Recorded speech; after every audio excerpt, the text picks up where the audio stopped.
بسم اللہ الرحمن الرحیم ایاک نعبد و ایاک نستعین۔ میرے پاکستانیوں، جو ہمارے لیے سب سے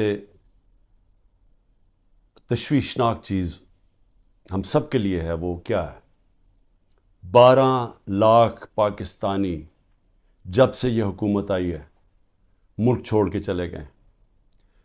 لیکن یہ 12 لاکھ پاکستانی کون سے پاکستانی ہیں؟ یہ وہ پاکستانی ہیں جن کو دنیا تیار ہے اپنے ملکوں میں لینے کے لیے۔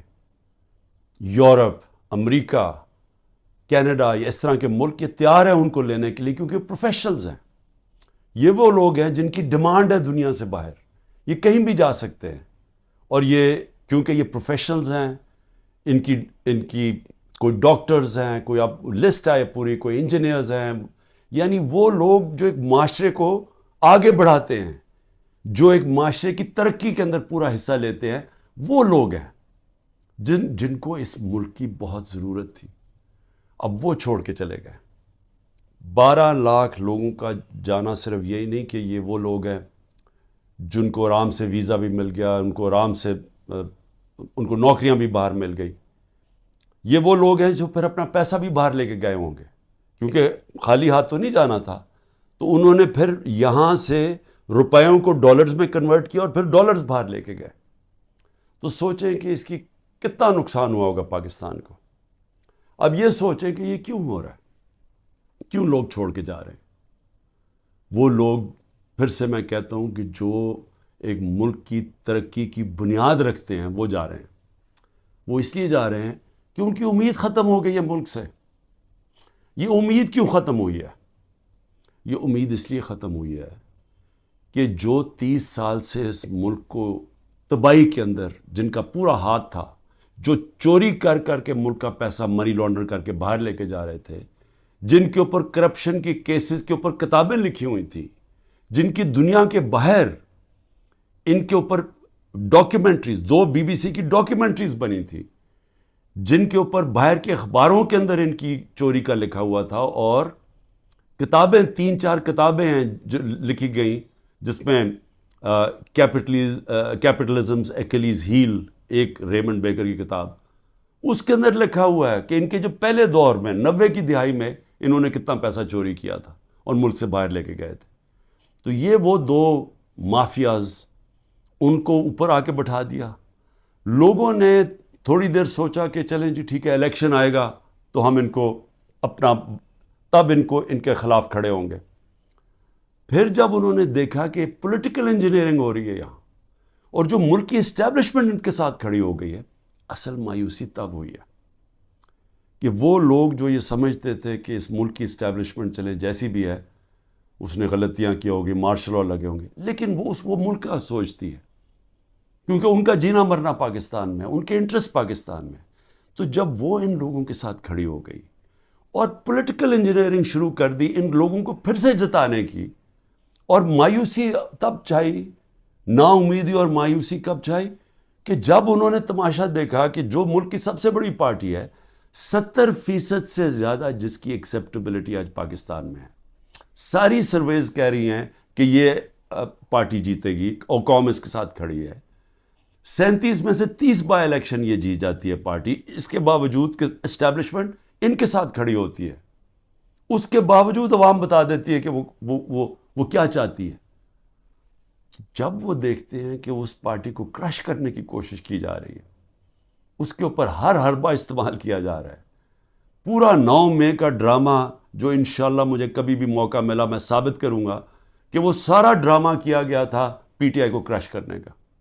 اس کا کوئی مقصد یہ نہیں تھا کہ انہوں نے کوئی غدار پکڑنے تھے، یعنی خیر اب تو ہمارے پاس ایویڈنس بھی آ گئی ہے، وہ جب موقع ملے تو ہم بتائیں گے کہ کیسے پری پلان کر کے اور پھر ایک ٹریپ کرنے کی کوشش کی گئی ہے پارٹی کو، اور پھر ورکر سارے ہزاروں ورکر اندر ڈال دیے، سینئر لیڈرشپ اندر ڈال دی، پھر وہ جو باہر نکلتا تھا صرف کہ میں جی پارٹی چھوڑ رہا ہوں تو وہ باہر نکل سکتا ہے، اور پھر یہ بتایا گیا کہ یہ فوج کے خلاف ہے، یعنی تحریک انصاف فوج کے خلاف ہے۔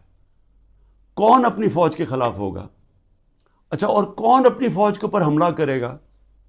کوئی جیت سکتا ہے اپنی فوج کے اوپر حملہ کر کے؟ کیا وہ نہتے لوگ اور وہ جو عورتیں ہیں جو ابھی بھی پکڑی ہوئی ہیں عورتیں، کیا ان کے ذریعے ہم نے حملہ کرنا تھا فوج کے اوپر؟ تو یہ پورا ایک پلان، ایک پروپیگنڈا کیمپین، میڈیا کے منہ بند کیا گیا، میڈیا کے اندر پوری ایک کیمپین چلائی گئی اور لوگوں کو یہ بتانے کی کوشش کی گئی کہ یہ دیکھیں جی کتنے برے لوگ ہیں، یہ ملک کے غدار ہیں. جس طرح کے لوگوں کو نہیں پتا کہ جو اوپر بٹھائے ہوئے ہیں وہ کون ہیں. یا تو لوگ بھیڑ بکریاں ہیں کہ ان کو پتہ ہی نہیں کہ اوپر کون بیٹھے ہوئے ہیں. کیا ان کا لوگوں کو 30 سال سے نہیں دیکھ رہے؟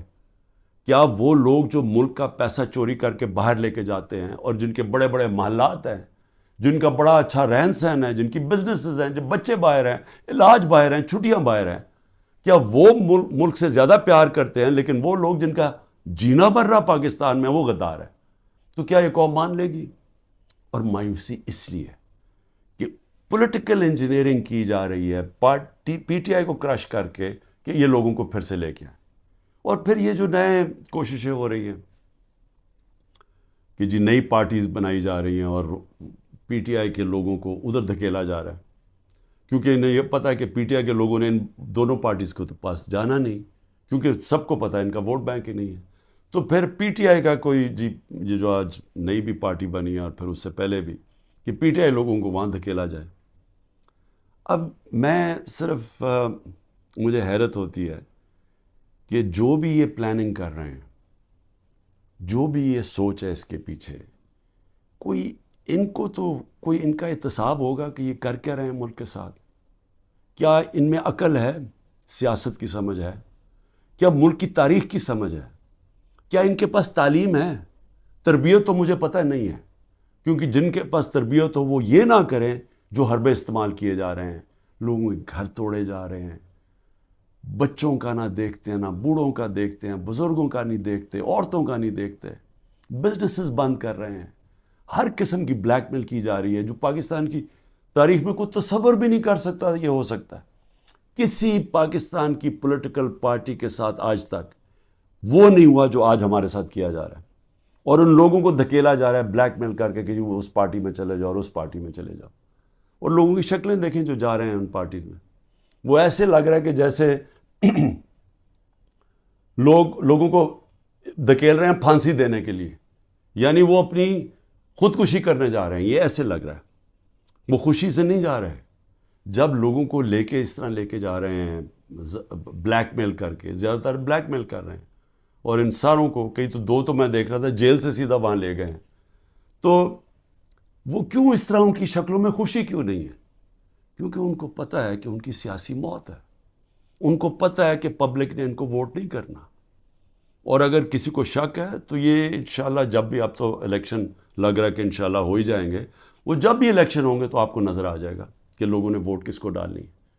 لیکن میں تو وہ سوچ رہا ہوں کہ کیا لوگوں کو جو یہ کر رہے ہیں پیچھے بیٹھ کے، جو برینز بیٹھی ہوئی ہیں، کیا ان کو سمجھ نہیں آ رہی کہ گراؤنڈ کے اوپر سچویشن ہے کیا آج پاکستان میں؟ کیا ان کو یہ نہیں پتا کہ یہ پہلی دفعہ 1970 کے بعد پاکستان میں یہ ماحول بنا ہے کہ نظریہ، پہلی دفعہ نظریاتی پولیٹکس ہو رہی ہے. ووٹر نے نظریے کے اوپر ووٹ ڈال لی ہیں، شخصیتیں ختم ہی ہو گئی ہیں. آپ جو مرضی کر لیں کہ جتنے جو 1970 میں کیا ہوا تھا، بڑے بڑے نام تھے، ایسے نام تھے کہ انہوں نے کہا ہمیں کیمپین کرنے کی ضرورت نہیں ہے 1970 میں. تو ایک دم نظریہ ویسٹ پاکستان میں آیا اور 84 سیٹیں جیت گیا 137 میں سے ذوالفقار علی بھٹو. لیکن اس سے بڑا جو سیلاب آیا وہ اس پاکستان میں آیا. میرے خیال میں 168 میں سے 162 سیٹیں جیت گیا مجیب الرحمان. اور وہ کیا چاہ رہا تھا؟ انصاف چاہ رہا تھا. وہ بھی حقیقی آزادی کی بات کر رہا تھا. وہ بھی یہ کہہ رہا تھا کہ ہمیں جو ہمارا حق ہے وہ نہیں مل رہا، ہم آزاد نہیں ہیں. جو کہ آج یہ 27 سال سے تحریک انصاف کہہ رہی ہے، انصاف کی تحریک، کہ انصاف انسانوں کو آزاد کرتا ہے. تو وہ بھی یہی کہہ رہا تھا. وہ اس وقت پاکستان سے علیحدہ نہیں ہونا چاہتا تھا. اس کے آپ پڑھ لیں 6 پوائنٹس، وہ صرف انصاف چاہ رہے تھے. اور جو ہوا اس کے بعد وہ یہی ہوا کہ مس ریڈ کیا گیا، مس کیلکولیشن ہوئی، صحیح معنی میں جائزہ نہیں لے سکے ایک سچویشن کا، سیاسی سچویشن کا، اور ملک ٹوٹ گیا. آج پھر وہی ہو رہا ہے. یہ جو بنائے جا رہے ہیں لوگوں کو، اور یہ جو پارٹیز بنائی جا رہی ہیں، اور یہ جو لوگوں کو دھکیلا جا رہا ہے، اور جو ہمارے لوگوں کو توڑا جا رہا ہے، تو یہ کیا یہ سمجھ نہیں آ رہی کہ گراؤنڈ کے اوپر سچویشن وہ 1970 والا ہے؟ نظریہ کی پولیٹکس آ گئی ہے پاکستان میں. کیا یہ بائی الیکشن پہ نہیں نظر آیا کہ قوم نے کیسے لوگ نکلے ہیں، اور پہلی دفعہ sitting government back by the establishment وہ ہار جاتی ہے. تو ادھر نہیں اندازہ ہوا کہ کس طرف قوم جا رہی ہے، وہ اس سے اور زیادہ آگے نکل گئی ہے. میرا یہ تجزیہ ہے. وہ آدمی جس نے زیرو سے پولیٹکس شروع کی، زیرو سے، کوئی میرے باپ دادا کوئی پولیٹکس میں نہیں تھا. میں نے زیرو سے ایک پارٹی بنائی، اور آہستہ آہستہ آہستہ کوئی شارٹ کٹ نہیں لیا. حالانکہ مجھے جنرل مشرف نے آفر بھی بڑی آفر کی تھی جب میں اپنی ایک ہی سیٹ جیتا تھا کہ ان کے ساتھ مل جاؤ. کوئی شارٹ کٹ نہیں لیا، بڑا لمبا راستہ لیتے لیتے پارٹی بنائی، اور وہ پارٹی بنتی بنتی پاکستان کی سب سے بڑی پارٹی بن گئی. تو مجھے تو سب سے زیادہ اندازہ ہے جو کسی کو نہیں ہے پاکستان میں، کسی کا وہ تجربہ ہے ہی نہیں جو میرا ہے. کیونکہ یہاں تو ساری بنی بنائی پارٹیز کا حصہ تھا، یا کسی کا باپ تھا، یا کچھ تھا، یا نانا تھا، یا ماں تھی پولیٹکس میں، یا کوئی لیڈر تھے. یہ تو اس طرح بنے. یا وہ جنرل ضیاء نے اور جنرل جیلانی نے شفقت کر دی بہت بڑی ایک بزنس مین کے اوپر، اور وہ پولیٹیشین بن گیا، اور اب اس کے بچے تیار ہو گئے ہیں سارے. لیکن انہوں نے کوئی خود تو پارٹی نہیں بنائی، انہوں نے خود تو زیرو سے کوئی پارٹی نہیں بنائی. تو میں آج آپ کو کہہ رہا ہوں کہ عوام جدھر کھڑی ہے، یہ جو بھی حرکتیں کر رہے ہیں، اس سے صرف نفرتیں بڑھ رہی ہیں. اس سے کوئی الیکشن کے اوپر جو بھی کیلکولیشن ہے یہ غلط ہونے والی ہے. یہ جیسی جب الیکشن اناؤنس ہوں گے، پلان بنا ہوا ہے عمران خان کو ڈسکوالیفائی کرنا. بڑی تیزی سے کیسز آگے بڑھائے جا رہے ہیں، اور بڑی کسی تیزی سے کہ کسی نہ کسی طرح اس کو ڈسکوالیفائی کرو اور یا اس کو جیل میں ڈالو. اور وہ میں تیار ہوں اس کے لیے. مجھے پتہ ہے کہ میں نے اپنی ساری پارٹی کو بتا دیا کہ یہ اگلے ہفتے سے پوری تیاری کر لو کہ میں آپ کے ساتھ نہیں ہوں گا، تو اس کی بھی میں تیاری کر رہا ہوں. لیکن میں کچھ اور کہہ رہا ہوں. کیا اس سے یہ پولیٹیکل انجینئرنگ کامیاب ہو جائے گی؟ میرے خیال میں اتنا زیادہ دھاندلی کرنی پڑے گی کہ سارا الیکشن کا پروسیس ہی ختم، ڈسکریڈٹ ہو جائے گا. جس طرح وہ سندھ میں الیکشن کرواتا ہے وہ زرداری، وہ الیکشن تو ہوتا ہی نہیں ہے. پولیس پوری پکڑ کے لوگوں کو اندر ڈال رہی ہے. باقی جو یا پیسے دے کے خرید لو اور یا پھر جیل میں ڈال دو، اور اس کے بعد الیکشن کروا دو. یہ تو الیکشن نہیں ہے. یہ تو جو لوکل گورنمنٹ الیکشن یا بائی الیکشنز میں، تو جو اصل الیکشن ہے پاکستان کا، اور 25 کروڑ لوگوں کا الیکشن ہے، اگر یہ الیکشن ٹھیک نہ کروایا گیا، اس کے اپنے اثرات ہیں. وہ اور ڈی اسٹیبلائز کرے گا. اس ملک کے اندر سیاسی استحکام آئے گا ہی نہیں. اور جب تک وہ نہیں آئے گا تو میں بار بار کہتا گیا، تو معاشی استحکام نہیں آ سکتا. تو ہم تو اور ڈوبتے جائیں گے. جو قرضوں کے اندر ہم ڈوبتے جا رہے ہیں، آمدنی سکڑتی جا رہی ہے، قرضے بڑھتے جا رہے ہیں، قیمتیں بڑھتی جا رہی ہیں، لوگ غربت کی لکیر سے نیچے جا رہے ہیں، بے روزگاری بڑھتی جا رہی ہے. تو ہم تو اس طرف جا رہے ہیں. تو وہ تو تب ہی ٹھیک ہوگا جو کہ صرف صاف اور شفاف الیکشن سے ملک بچ سکتا ہے. لیکن اسٹیبلشمنٹ دوسری طرف لے کے جا رہی ہے. چھوٹی چھوٹی پاکستان میں پارٹیز چھوٹی چھوٹی لے آئیں. پلان تو یہ ہے کہ وہ ہر کسی کو تھوڑی سیٹیں دلوا دیں، وہ سارے اوپر، اور اوپر سے پھر اسٹیبلشمنٹ کنٹرول کرے گی پاکستان کو. تو اس سے تو ملک ٹھیک نہیں ہونے لگا. جو ملک کی ضرورت ہے وہ اس کی اپوزٹ ہے. وہ بالکل متبادل ہے اس کے. اور وہ کیا ہے کہ صاف اور شفاف الیکشن ہو، ایک پبلک مینڈیٹ سے پارٹی آئے پاور پہ، اور وہ پھر رول آف لا قائم کرے. دیکھیں جو لوگ چھوڑ کے جا رہے ہیں وہ جنگل کے قانون سے بھاگ رہے ہیں. تو جب وہ دیکھتے ہیں کسی کے گھر میں بھی توڑ کے گھس جاؤ، بیوی بچوں کو پکڑ لو، رشتہ داروں کو پکڑ لو، بزنسز بند کر دو، تو خوف آ رہا ہے لوگوں کو. پہلے تو کبھی ایسے سنتے ہی نہیں تھے. نہیں تو بیچارے غریب لوگوں سے ایسے ہوتا تھا نا. یہ میں اپنی پارٹی کو پہلی دفعہ میں اپنی پارٹی کو کہتا ہوں، جو ہمارے سے ہو رہا ہے یہاں کمزور سے ہمیشہ ہوتا رہا پاکستان میں، جب طاقتور کے سامنے کھڑا ہوتا ہے. اور اسی لیے ملک آگے نہیں بڑھ سکتا، کیونکہ اس ملک کے اندر انصاف ہی نہیں ہے. تو یہ تو انصاف کی ساری حدیں ہی توڑ دی ہیں. یہ تو وہ نظام آ گیا جو کہ ہم کوئی تصور ہی نہیں کر سکتا تھا کہ پاکستان یا دنیا کی کسی جمہوریت میں آئے. تو جب اس طرح کے حالات ہیں تو لوگوں کی نا امیدی تو بڑھنی ہے, مایوسی تو بڑھنی ہے, لوگوں نے تو جانا ہے چھوڑ کے. اس لیے میں آخر میں یہ کہنا چاہتا ہوں کہ یہ جو ایکسپیریمنٹس کر رہے ہیں یہ پہلے فیل ہو چکے ہیں, اور اس ملک کے اندر جو 90 کی دہائی کی سیاست تھی وہ ختم ہو چکی ہے. جو جنرل مشرف نے کاف لیگ بنائی تھی وہ دن چلے گئے ہیں.